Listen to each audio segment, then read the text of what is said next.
Quazi here, and in this video I'm going to share with you a powerful concept of dependent relationships and how it's generating excess potential, which is preventing you from manifesting your life the way you want it.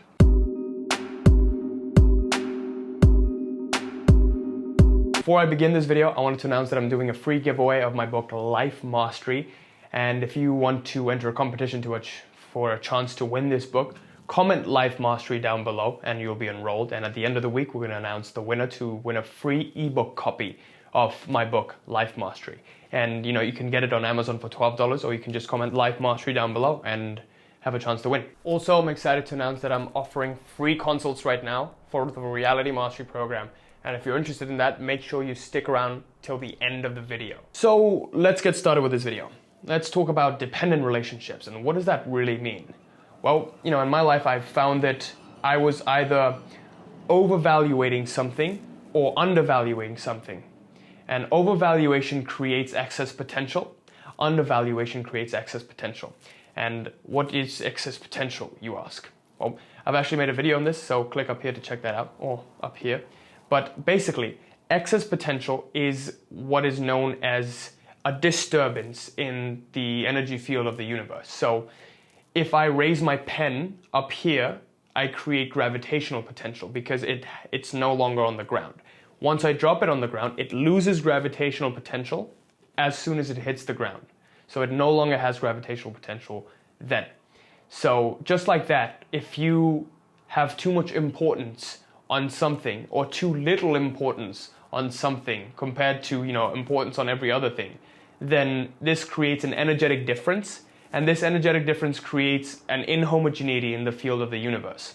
So what that does is, it just generates what is known as balanced forces, which come in and try to balance out this excess potential through their own means. And most of the time, we don't know how nature creates this balance, but we do know that nature will take the path of least resistance or the path of least energy so that it expends the least energy to create this balance. So in understanding that concept, you might be asking, well, how does this influence dependent relationships? And what the hell is a dependent relationship anyway? So we're going to break this up into two parts. First part is overvaluation of an external thing. And second part is undervaluation of an external thing. So let's talk about overvaluation. What this means is when you attribute excess importance to something external to you. So let's say you have a crush on someone and a girl. Let's say you have a crush on a girl or a guy. And you've been wanting this guy, you've been trying to manifest this guy back for a long time. By the way, this is the number one reason why people don't attract their specific partners, because they're trying to bring them back into their lives too much, and there's too much importance on it. And what happens is when you place too much importance on an external object and you try to possess them, then this becomes a dependent relationship. Because now, you're valuing this other person up here compared to your own value. And what happens is this creates an energetic difference here. So now the pressure gradient or the pressure drop is created from here to here. And what nature does is it takes the easiest path and takes this person further and further away from you. It could bring this person closer and closer to you and actually make you, attract this person to you. So that's why, some rare cases, this person does come back into the other person's life. So the person that you have a crush on actually gets attracted to you and you get a relationship with them. It happens in very rare occasions, but that's for nature to deem fit whatever the path of least resistance, least energy is. But more often than not, nature always takes the path that is unfavorable to you and takes this person further and further away from you. And this is because of the excess potential generated when you put too much importance on this person. So another way in which excess potential is generated and this overvaluation occurs is when person attaches too much meaning on an external object that they're trying to manifest into their lives. They say, oh, if I get that, then I will feel this. That's what's happening. Really, at a subconscious level, that's what's happening. If you say you want something like, oh, I want $20 million because once I get $20 million, then I will feel this. Then I will feel that. So you're not giving yourself permission to feel the feelings now, and as a result, you're not getting that. And this again generates excess potential because you're adding that if condition. So you say, if I get that, then I will feel this. I will feel this when I get that. That's creating excess potential. In a conditional relationship or a dependent relationship, let's say you're in a relationship with someone else, and you say, oh, I love my partner because she is this. I love you because you are that. I love you because. This becomes conditional love. And when love is conditional and when there's condition attached to it, it generates excess potential, because now there's an energetic gap between, the object of the love and, the subject itself. And this condition, since it exists, it kind of binds the two together and creates attachment and creates importance. So the best way to get rid of this excess potential, by the way, people don't even know that they have this excess potential. They just see that, oh, my goals aren't manifesting. Why? Oh, this is why. So the best way to get rid of this excess potential is to, again, reduce this importance level. And now, how do you get rid of conditional and dependent relationships? Well, first of all, the best method and the best cure to this poison, again, is to consciously observe how you react and how you feel towards these things that you want. Like, why do you want them? Ask yourself why you really want them and become really conscious of them. Consciously observe your feelings towards something else. So let's say you love someone and then you say something like, oh, I love you because of this. I love you because of that. Make the conscious choice to make love unconditional. Like, if you make love unconditional and you say something like, well, I just love you. That's it. You'll see that this person automatically will get more attracted to you. I'm not even joking. Like, imagine someone loves you without any sort of conditions. Like, someone just says, I love you, that's it. Like, imagine your partner saying, I love you. No conditions attached. It just makes you intrigued. It's like, what? He doesn't need anything from me, or she doesn't need anything from me, but just loves me for me. What? That's weird. Like, why? It creates this sort of mystery. I don't know. It just automatically makes you attracted to them. So unconditional love is very, very difficult to get to, but it's the most powerful thing to get to. And feelings like gratitude make you tap into this unconditional love field. Feelings like peace, joy, love make you tap into this unconditional love field.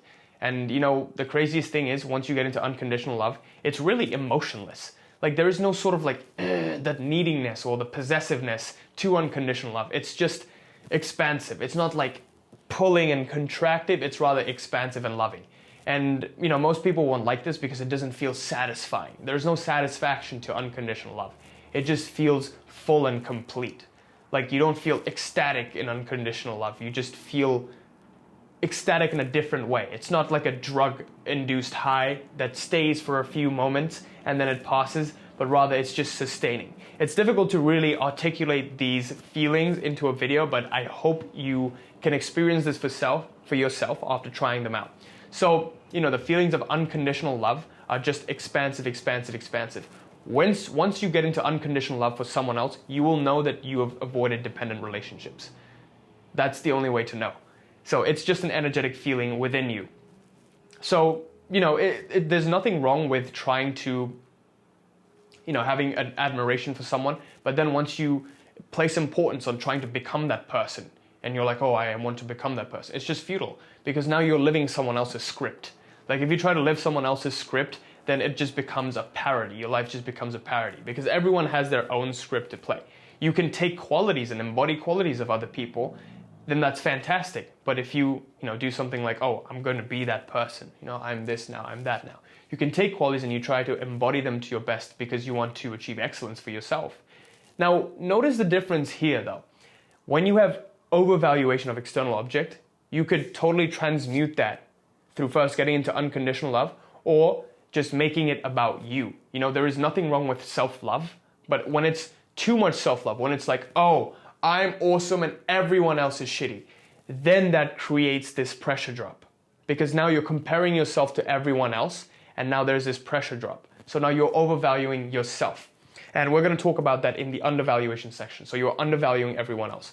But if you are undervaluing yourself and then you're overvaluing something else, again creates a pressure drop. So then nature wants to balance out this pressure. So in that way, when you have self-deprecation of yourself, when you say, oh, I'm not good enough for that person, and that girl is an angel, or that guy's an angel, and I'm not good enough, etc., etc. When you say things like that, this creates again this energetic drop, this potential difference. So the excess potential is now raised again, because now you're like, oh, well, I'm not good enough and that person is greater than me. This overvaluation of the other person creates excess potential, takes that person further and further away from you. And I hope that clears up what overvaluation is and how dependent relationships are actually taking you further and further away from that dream partner you want to manifest, from the qualities that you like to embody, from that thing in your life that you want to manifest, because now you're placing too much importance on that, and this again creates an excess potential. So the only solution to that is to consciously observe first of all, and then just realize where you're attributing excess importance. If you can just do these two steps, then you can get rid of excess potential. You can get rid of this excess importance. Once you just realize and consciously observe these feelings, then they no longer have power over you. Isn't that so? So now let's talk about undervaluation. And I've found this really prominent in my personal life when I would see myself, I started practicing spiritual stuff and meditation, and I was disciplined, and then I would see myself judging other people. I'd be like, why does he live his life that way? Why can't people be more like me? Look at me, I'm so awesome, I eat healthy, blah, blah, blah. And what I was noticing was I was creating excess potential, and all these benefits that I gained from supposed meditation and yoga and whatever that I do, this now had no more effect. The effects that I was noticing, like, I would sleep less and I would eat healthier, all of these were fading, and all of a sudden I was just eating shitty again, and all of a sudden I was sleeping a lot more, my sleep quota went up, and all of these things were happening back and again. And then I started wondering why this happened. And I started reading reality transurfing, and I came across this concept of, maybe if you're undervaluing someone else external to you, you're generating excess potential. And excess potential again will want to reduce your value so it can be level with the value of other people.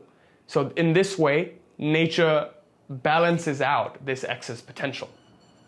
So, again, if you say something like, I'm great, I'm awesome, a healthy amount of self-love is really good, but as soon as it becomes, I'm better than you, I'm so awesome that I'm better than you, you peasant, then that becomes an excess potential.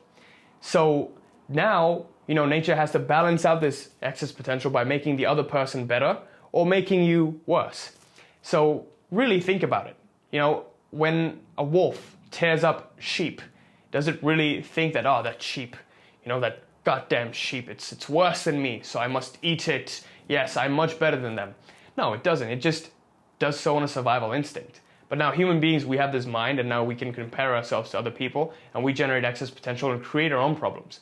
99% of the obstacles that are around you are created by you. If you undervalue something else that is external to you, you again generate excess potential and move yourself to undesirable lifelines. And the worst thing about excess potential is when you generate it, there is less intention available to pursue the things that you want. So I really want you to think about it this way, in that, let's say you're walking on a tightrope on a very high precipice and a very high surface, and down there is just, you can plunge into your death. And you're taking one step, two steps, one step, two steps, and now as you look down, fear raises up. As you raise up fear, this creates excess potential, because now you're valuing your life a lot compared to, crossing to the other side.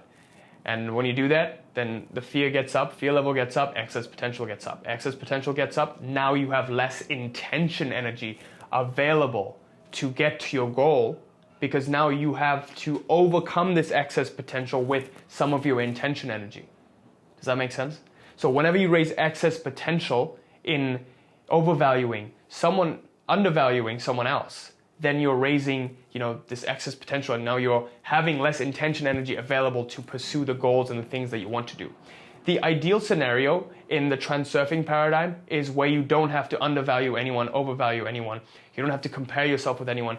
You just choose your goals and you calmly take them. There is no fight. The battle is over. There is no battle. There is no need to battle with the external world. Whenever you see external circumstances and, things that are evidently external coming to take you off the path of your goal and obstacles presenting itself, you know that there is some sort of excess potential involved. Because the ideal goal, there is no excess potential. If you go through a period of limiting yourself and, overcoming limiting beliefs, that's fine. Because once you pursue a new goal, then you'll see that you'll have all of these old beliefs and your old self coming to fight, trying to pull you back. But if you can just observe those feelings and thoughts and just see that, it's just my old self, then you can pursue your goals. So, not going off topic, talking about undervaluation. If you really want to get rid of undervaluation, again, the best thing is to consciously observe and get into this one realization. And this one realization that helped me was that, people are just acting on the information that they have at the moment. Like, really think about that. People are just acting on the best information they have available to them at the moment. And now you might be wondering, I'm telling them that they should do meditation and they should do yoga, then why don't they do that? They'll become better people. Why are they just, eating unhealthy all the time and smoking cigarettes, doing drugs, etc., etc.? And again, information isn't just presented to them. It's just the experiential information which they've experienced for themselves. And most people, again, are just acting on the limited information they have, and all of us, we have at the time. We just take the best decisions based on whatever information we have available to us.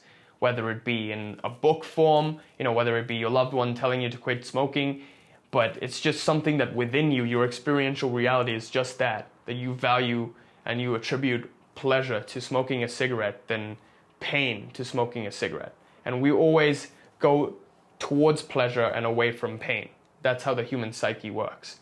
So if you want to learn more about that, I'd suggest reading up on neuro-linguistic programming, especially Awaken the Giant Within by Tony Robbins. That was a great book that taught me a lot.